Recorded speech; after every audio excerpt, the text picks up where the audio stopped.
Hello दोस्तों, आप सभी का वेलकम है हमारी जेआईबी पीपीबी की जो 10 मिनट की सीरीज है। इसमें 1 या 2 मार्क्स की हम लोग कोशिश करते हैं कि आपको कॉन्सेप्ट क्लियर कराएं। आज का टॉपिक है दोस्तों करस्पॉन्डेंट बैंकिंग। तो करस्पॉन्डेंट बैंकिंग की अगर बात करें तो इसमें एक कॉन्सेप्ट आता है कि जो करस्पॉन्डेंट बैंकिंग है वो है क्या बेसिकली।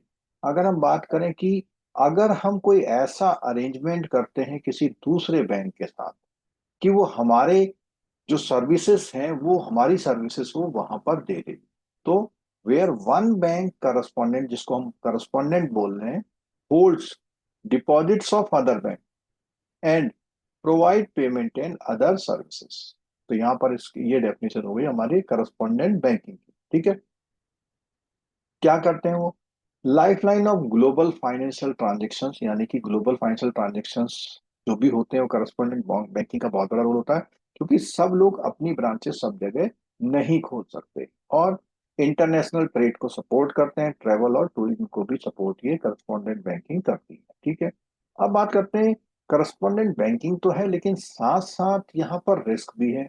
और इसको क्यों इस पीएमएलए वाले चैप्टर में क्यों लेके आए हुए हैं? क्योंकि अगर आप ऐसा करेंगे तो मनी लॉन्ड्रिंग का इनहेरेंट रिस्क इसमें है, टेररिज्म फाइनेंसिंग का भी, जो दोनों रिस्क पीएमएलए में डिस्कस किए गए थे। और जितना भी एक्सपोजर होता है वो due to different AML CFT design होता है, क्योंकि वहाँ की गाइडलाइंस क्या है, वहाँ के सीएफटी की गाइडलाइंस क्या है कंट्री में, वहाँ का अलग है, यहाँ का अलग होगा। क्रिमिनल्स क्या करते हैं, may exploit correspondent relationship for illicit purpose, मतलब वो नुकसान पहुंचाने और जो गलत कामों के पर्पस के लिए इस करस्पॉन्डेंट बैंकिंग का यूज कर लेते हैं। ठीक है, अब बात करते हैं दोस्तों इसमें कि जो अगर ऐसा है तो कुछ नॉर्म्स है यहाँ पर। कुछ क्या है, नॉर्म्स है। Norms for establishing maintaining correspondent, क्या नॉर्म्स है? अगर आप कभी भी ऐसा करोगे तो आपको एक पॉलिसी बनानी पड़ेगी, क्लियर पॉलिसी बनानी पड़ेगी कि आप करस्पॉन्डेंट रिलेशनशिप कैसे कैसे रख रहे हैं और उसकी क्या आपके वहाँ पॉलिसी है। दूसरा, policy should define conditions for such relationship. Policy में वो रिलेशनशिप की कंडीशन भी डिफाइन होनी चाहिए। फिर आती है बात ड्यू डिलिजेंस, क्योंकि हमने देखा था जब एएमएल की बात करते थे तो ड्यू डिलिजेंस हमारा एक बहुत बड़ा रोल था। क्या था कि कलेक्ट इंफॉर्मेशन ऑन किस बात पे, वो किस तरह का बिजनेस है, मैनेजमेंट कैसा है वहाँ का, और मेजर बिजनेस एक्टिविटी क्या है, एएमएल सीएफटी कंप्लाइंस का लेवल क्या है उस सामने वाले बैंक का, और पर्पज ऑफ अकाउंट ओपनिंग क्या है, क्यों खोला जा रहा है।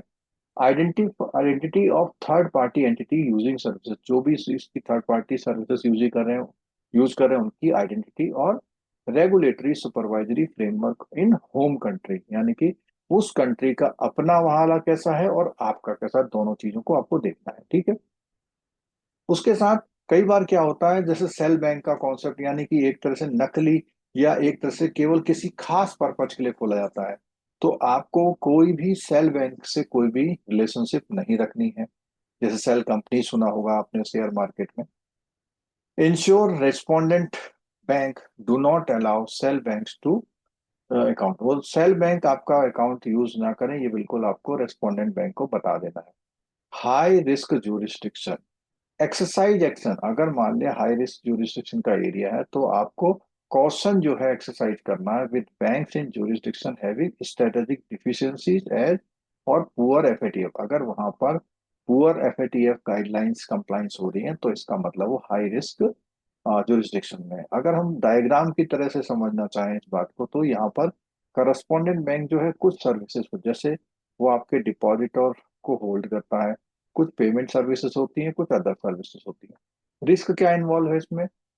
पूरा रिस्क जो है एएमएल सीएफटी के गैप का होता है कि आपके वहाँ क्या रूल है, वहाँ क्या रूल है, और रिलेशनशिप की पॉलिसी आपको बनानी है, ड्यू डिलिजेंस देना है, सेल बैंक से कोई कांटेक्ट नहीं रखना है, और कॉशन रखना है हाई रिस्क ज्यूरिस्डिक्शन का। ठीक है, इसी को हम थोड़ा सा डायग्रामेटिक वे में भी देख लेते हैं। तो बेसिकली करस्पॉन्डेंट बैंकिंग होगा तो रिस्क हमारा बिल्कुल चर्चा में आ जाता है। ठीक है, और स्ट्रेटेजिक कंप्लायंस आपको करने पड़ते हैं। ग्लोबल लाइफलाइन, अब ये भी है, देखो रिस्क तो है लेकिन रिस्क के साथ हमारा क्या है, जो भी हमारी ट्रेड है सब कुछ, उसके लिए एक ये ग्लोबल क्या है, लाइफलाइन भी है, और हिडन जो है हमारे डेंजर भी है। ठीक है, उसके साथ हम बात करते हैं कि अगर हम बात करें तो मनी लॉन्ड्रिंग और टेररिस्ट फाइनेंसिंग मेन जो है हमारा थ्रेट वेक्टर है, मतलब ये जरूर होता ही होता है यहाँ पे। तो रूट कॉज क्या है? Uneven global regime, different country operate under, क्योंकि हर एक का जो है लॉ वगैरह इन्फोर्समेंट अलग अलग होती है। कॉन्सिक्वेंसेस क्या होती है? फिर वो लोग क्या करते हैं, जो करस्पॉन्डेंट बैंक होते हैं वो फिर हाई रिस्क एक्सपोज करते हैं। तो बैंक को स्ट्रिक्ट नॉर्म्स इस वाले में फॉलो करना चाहिए। और अब हम बात करते हैं कि 5 पिलर क्या है रेगुलेटरी कंप्लायंस के। वो उनके वहाँ पॉलिसी फ्रेमवर्क क्या है, क्या कंडीशन से आपने रिलेशन बनाई है, ड्यू डिलिजेंस करना है, और अपने सेल बैंक को प्रोहिबिट करना है, और ज्योग्राफी जो एफएटीएफ कंप्लायंस कंट्री है या नहीं है उसको भी आपको ध्यान से देखना है, ठीक है। और अपने कुछ ग्राउंड रूल्स बनाने हैं, पॉलिसी और कंडीशन बनानी है, ठीक है। उसके साथ साथ में ड्यू डिलिजेंस में बिजनेस क्या है, मैनेजमेंट क्या है, business activity, CFT guideline, third party entity, purpose of account, ये सब आपको देखना है, ठीक है। अब सेल बैंक और इसके लिए बिल्कुल मना किया गया है कि सेल बैंक के थ्रू कहीं इनडायरेक्ट एक्सेस ना मिल जाए उस बैंक को, ठीक है। वो बैंक कहीं ऐसा ना हो। और एफएटीएफ स्टैंडर्ड को जो कॉशन फॉलो कर रहे हैं उन्हीं के साथ करना है। अगर वो नहीं करते हैं तो इसका मतलब आप रिस्क में फिर आ जाते हैं, फिर आप क्या हो जाएंगे, रिस्क में आ जाएंगे। दोस्तों अब बात करते हैं इस पे बेस्ड कुछ क्वेश्चंस पे बात करते हैं, ठीक है।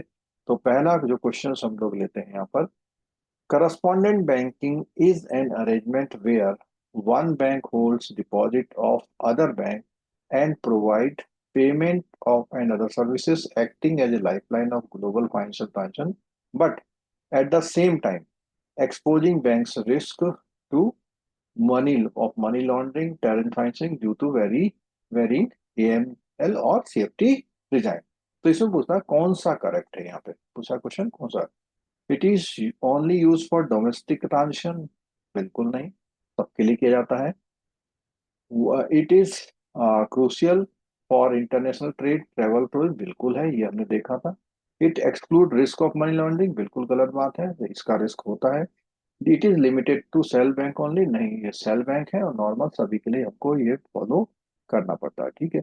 अगला क्वेश्चन है हमारी स्क्रीन पर, bank must establish a clear policy for correspondent relationship which should define conditions for such relationship and conduct due diligence covering nature of business, management, AML/CFT, compliance, purpose of account, third party usage and regulatory framework of the correspondent bank's home country which statement। तो यहाँ पर क्या चीज है, यहाँ पे policy and due diligence are optional, बिल्कुल गलत बात है, ऑप्शनल नहीं है, मैंडेटरी है। Due diligence exclude AML CFT, बिल्कुल गलत है, इंक्लूड करता है। पॉलिसी और due diligence are mandatory for correspondent bank relation, बिल्कुल ठीक है।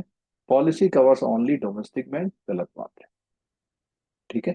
यानी आपको पॉलिसी जो बनानी होती है अपने डोमेस्टिक बैंक के अलावा करस्पॉन्डेंट बैंक के साथ भी बनानी पड़ती है। No correspondent relationship should be established with a cell bank and bank must bank must also ensure that correspondent bank do not allow account for the use by the cell bank। तो हमने देखा था cell bank के बारे में, shell bank are permitted under strict supervision. उसने कहा कि परमिटेड नहीं, बिल्कुल नहीं है। Shell bank are prohibited in concern, बिल्कुल सही बात है। Shell bank can operate AML compliance is high, बिल्कुल जरूरी नहीं, कैन नहीं है, क्योंकि अगर ये कंप्लायंस हाई है तो फिर आप ऑपरेट, सेल बैंक को तो अलाउड ही नहीं है। Shell bank are allowed only FATF, बिल्कुल नहीं है। तो हमारा यही है, सीधे सीधे सेल बैंक आर प्रोहिबिटेड, मतलब अलाउड ही नहीं है। तो वो सारी जहां पर भी इन्होंने लिखा हुआ है कि अलाउ अलाउ है, वो सारे हो जाएंगे प्रोहिबिटेड है, ठीक है। नेक्स्ट क्वेश्चन है, bank must be cautious when dealing with correspondent bank located in jurisdiction with the strategy deficiencies or insufficient progress or repetitive recommendation। तो यहाँ पर कौन से पॉइंट है, such jurisdiction are considered safe for correspondent banking, FATF recommendations are irrelevant to correspondent banking, banks must exercise caution, ये हमने देखा था, bank must exercise caution with such jurisdiction। अगर कहाँ पे, अगर हायर MLFT है तो आपको फॉलो करना पड़ेगा jurisdiction में, ठीक है। नेक्स्ट क्वेश्चन है, identify the correct combination, identify the correct combination regarding due diligence in the correspondent banking. तो यहाँ पे कॉम्बिनेशन वाले क्वेश्चन हैं। Information on nature of banking, बिल्कुल रखनी पड़ेगी। Details of management and major business activities, बिल्कुल रखनी पड़ेगी। AML CFT compliance level and purpose of accounting अपनी बिल्कुल करना पड़ेगा।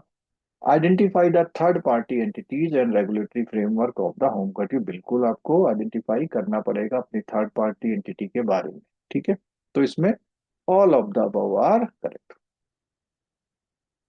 नेक्स्ट क्वेश्चन है, कंसीडर द फॉलोइंग स्टेटमेंट।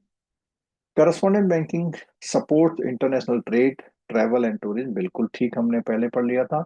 और it carries risk of money laundering and terrorism finance, बिल्कुल होता है।